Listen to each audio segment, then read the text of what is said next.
Heavenly Father, we come before you today seeking your guidance and wisdom for our family.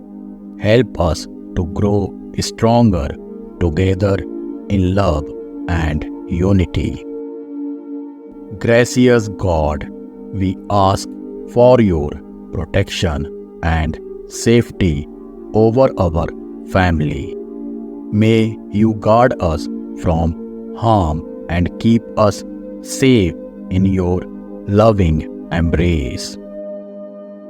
Merciful God, we pray for healing and comfort for any family members who are sick or suffering. May your healing touch bring them peace and wholeness.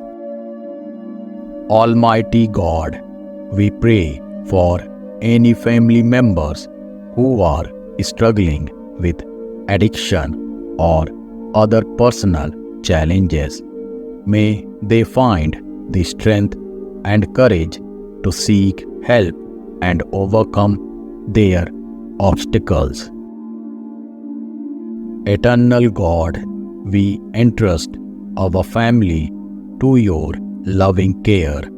May we always be united in love and faith, and may your grace and mercy be upon us now and forevermore.